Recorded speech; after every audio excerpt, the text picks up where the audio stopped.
স্বাগত সন্ধ্যের সংবাদে আপনাদের সঙ্গে আছি আমি মিতা মৌসুমী। চলছে বিস্তারিত সংবাদে। কুমিল্লায় তৃতীয় শ্রেণীতে পড়ুয়া ৮ বছর বয়সী এক শিশু ধর্ষণের অভিযোগে মাদ্রাসার শিক্ষককে গ্রেপ্তার করেছে র্যাব।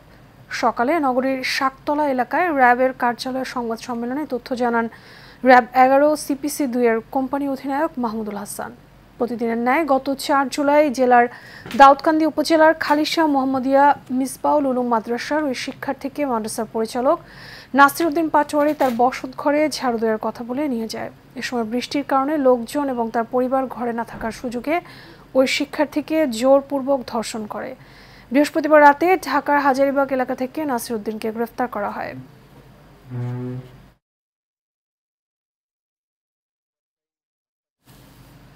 চট্টগ্রামের নূপুর মার্কেটের পাখিগুলিতে আলোচিত শাহেদ হোসেন মনা হত্যাকাণ্ডের মূল হোতা জুয়েল সহ আর ৩ আসামিকে গ্রেপ্তার করেছে পুলিশ।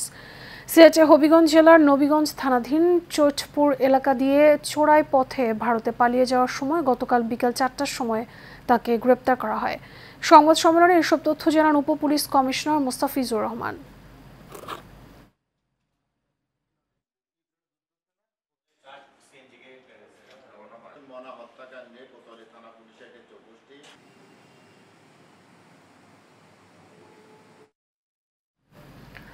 চট্টগ্রামের মিরসরাইয়ে বাসের নিচে চাপা পড়ে মোহাম্মদ কামরুল আলম নামে এক ব্যক্তির মৃত্যু হয়েছে। সকালে ঢাকা চট্টগ্রাম মহাসড়কের বড়তাকিয়া বাজার এলাকায় দুর্ঘটনা ঘটে। কুমিল্লা হাইওয়ে পুলিশের উপপরিদর্শক মোহাম্মদ আলমগীর জানান, রাস্তা পার হওয়ার সময় একটি বাস আর একটি কাভার্ড ভ্যানকে ধাক্কা দিলে ওই ব্যক্তি বাসের নিচে চাপা পড়েন।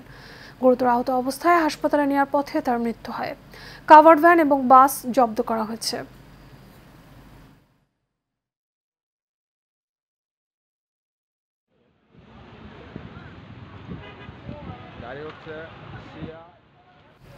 বগুড়া শেরপুরের সামান্য বৃষ্টি হলেই পানিতে ভাসতে হয় পৌরবাসীদের। এই দুর্ভোগ দীর্ঘদিনের। বিভিন্ন এলাকায় পানি নিষ্কাশনের জন্য সঠিক ব্যবস্থা না থাকায় সামান্য বৃষ্টিতে তলিয়ে যায় রাস্তাঘাট। প্রতি বছরই দুর্ভোগ পোহাতে হয় এলাকাবাসী সহ পথচারীদের। গতকাল সন্ধ্যা থেকে টানা বর্ষণে পৌরসভার রাস্তাঘাট পানিতে তলিয়ে গেছে।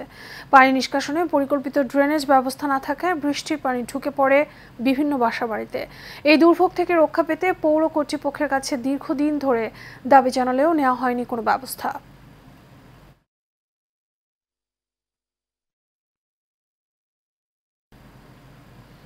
বগুড়ার তালতলীতে ত্রাণ এবং সরকারি পাট মেলায় কাজ পাইয়ে দেওয়ার প্রলোভন দেখিয়ে প্রতারণার মাধ্যমে অর্থ হাতিয়ে নেওয়ার অভিযোগে জাকির হোসেন মাসুদ নামে এক যুবককে গ্রেপ্তার করেছে পুলিশ। এই ঘটনায় বৃহস্পতিবার রাতে তালতলী থানায় একটি প্রতারণার মামলা দায়ের করেন ভুক্তভোগী ওয়ারেজ তালুকদার। এর আগে প্রতারণার শিকার একাধিক ব্যক্তি উপজেলা নির্বাহী কর্মকর্তাকে অবগত করে বিষয়টি। পরে উপজেলা নির্বাহী কর্মকর্তা সিফাত আনোয়ার প্রতারক জাকির হোসেন মাসুদকে আটক করে পুলিশের কাছে হস্তান্তর করেন। তালতলী থানা ভারপ্রাপ্ত কর্মকর্তা রণজিৎ কুমার সরকার বলেন, প্রতারণার মামলায় গ্রেপ্তার জাকির হোসেন মাসুদকে আদালতের মাধ্যমে কারাগারে পাঠানো হয়েছে।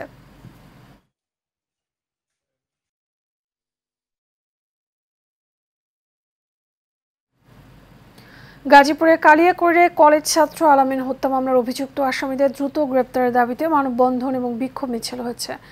সকালে ঢাকা টাঙ্গাইল মহাসড়কের চন্দ্রা ত্রিমোর এলাকায় নিহত আল আমিনের সহপাঠী এবং এলাকাবাসী এই মানববন্ধনের আয়োজন করে।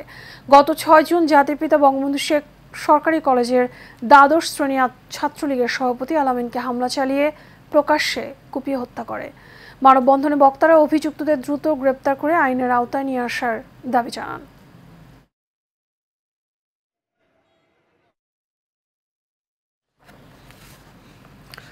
মানিকগঞ্জের হরিরামপুরের ফ্রান্স প্রবাসী লেখক এবং প্যারিসের যুব কাউন্সিলর লেকচারার খিয়াং নয়নের মোটিভেশনাল বিষয়ক বই জীবনের ছাপের মোড়ক উন্মোচন করা হয়েছে। বৃহস্পতিবার সন্ধ্যায় হরিরামপুর উপজেলার গোলাম মহিউদ্দিন কমল আদর্শ উচ্চ বিদ্যালয়ের হলরুমে মোড়ক উন্মোচন অনুষ্ঠানে প্রধান অতিথি ছিলেন মানিকগঞ্জ জেলা পরিষদের চেয়ারম্যান এবং জেলা আওয়ামী লীগের সভাপতি বীর মুক্তিযোদ্ধা গোলাম মহিউদ্দিন। এছাড়াও হরিরামপুর উপজেলা আওয়ামী লীগের সভাপতি বীর মুক্তিযোদ্ধা গুলজার হোসেন বাচ্চু, সাধারণ সম্পাদক দেওয়ান আব্দুর রব সহ অন্যান্যরা উপস্থিত ছিলেন। মানিকগঞ্জে বেকারত্ব দূরীকরণে কাজ করছে world IT computer centre.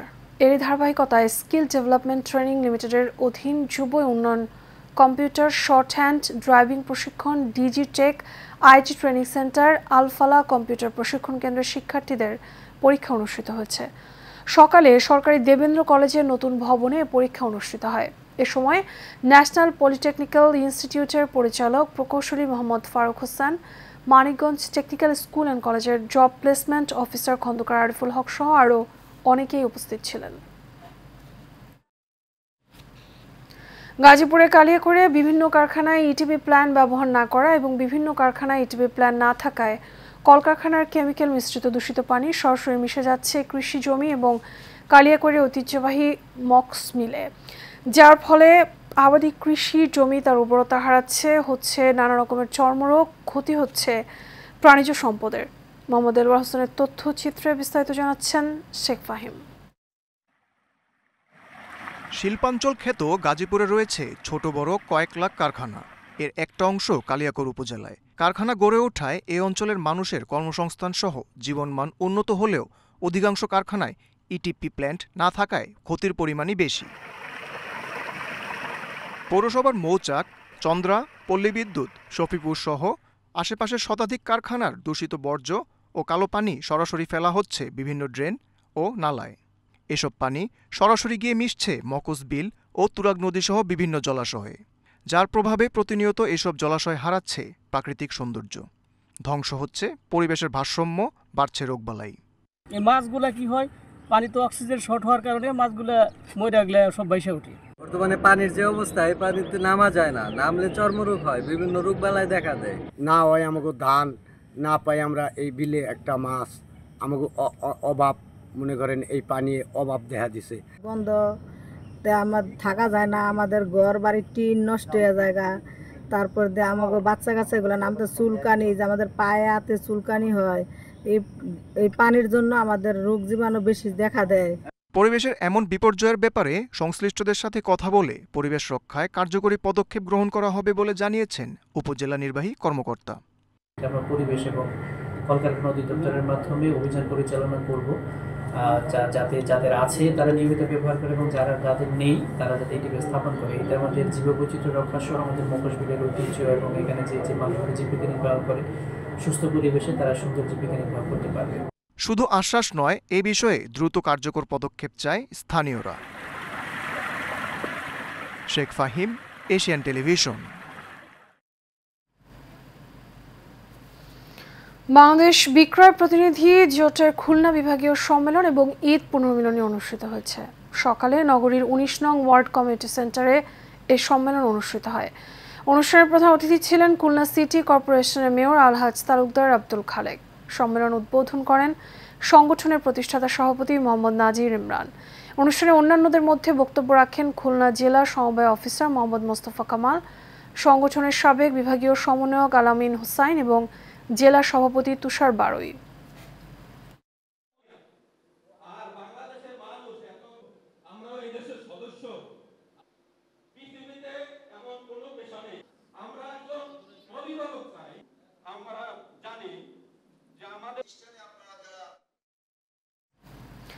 Nilphamari সৈয়দপুরে বর্ণা আক্তার নামে এক গৃহবধূর মরদেহ উদ্ধার করেছে থানা পুলিশ। সকাল 10টার দিকে সৈয়দপুর উপজেলার কাশিরাম বেলপুকুর ইউনিয়নের হাজারিহাট এলাকার স্বামীর বাড়ি থেকে তার মরদেহ উদ্ধার করা হয়। এই ঘটনায় নিহত বর্ণার স্বামী আবু বক্কর সিদ্দিকী বাদশা মিয়া এবং তার ছোট ভাই রাজাকে জিজ্ঞাসাবাদের জন্য আটক করেছে পুলিশ। নিহতদের স্বজনরা জানান, গতকাল রাতে বর্ণা তার বাবার সাথে মোবাইলে কথা বলেছিলেন। এ সময় হঠাৎ করে কল কেটে যায়। পরে পরিবারের লোকজন যোগাযোগ করার চেষ্টা করলেও বর্ণার সাথে যোগাযোগ করতে পারেনি। মধ্যরাতে বর্ণা আক্তারের প্রতিবেশীর মাধ্যমে তারা জানতে পারে সে মারা গেছেন। মরদেহে আঘাতের চিহ্ন দেখতে পেয়ে সন্দেহ হলে পুলিশে খবর দেয় তারা।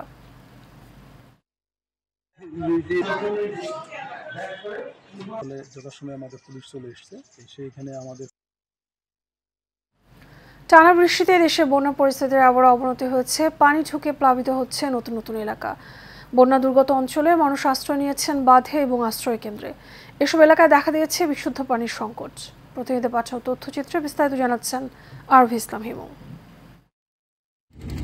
বৃষ্টি আর উজানের ঢলে উত্তর ও মধ্যাঞ্চলের কয়েক জেলায় বন্যা পরিস্থিতির আরও অবনতি হয়েছে। অবর্ণীয় কষ্টে দিন কাটাচ্ছেন বানভাসী লাখো পরিবার। যমুনা নদীর পানি বৃদ্ধি অব্যাহত থাকায় জামালপুরে নতুন নতুন এলাকা প্লাবিত হয়েছে।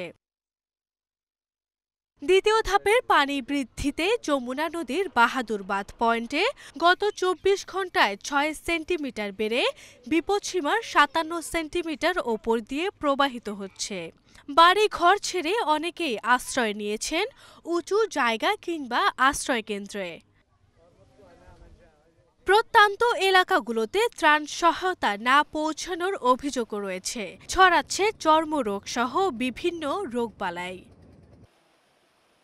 কুড়িগ্রামে ধরলা, দুধকুমার, তিস্তা নদীর পানি কমলেও এখনও ব্রহ্মপুত্র নদের পানি বিপদসীমার ওপর দিয়ে বইছে। জেলার ১৬টি নদ নদীর মধ্যে অবস্থিত ৪.৫ শতাধিক চরসহ প্রায় ১.৫ লাখ মানুষ বন্যায় অসহনীয়ভাবে দিন যাপন করছে। আমাদের এই বন্যায় বাড়ি ঘরে পানি এবং ৪-৫ বিঘা জমি পাট খায় গেছে। ঘরের মধ্যে মানে অনেক পানি হয়েছে, খুব কষ্টতে আমরা চলে আসছি, বাদে তুলছে এসে হাঁস মুরগি সব ভেসে চলে গেছে। এদিকে উত্তরের কয়েক জেলাতেও প্লাবিত হয়েছে নতুন নতুন এলাকা। বাড়িঘর ও রাস্তাঘাট বানের জলে তলিয়ে থাকায় চরম ভোগান্তি পোহাতে হচ্ছে বাসিন্দাদের। দেখা দিয়েছে খাবার ও সুপেয় পানির সংকট। ভারী বৃষ্টির পর সিলেট, সুনামগঞ্জ, গাইবান্ধাতেও বেড়েছে নদ নদীর পানি।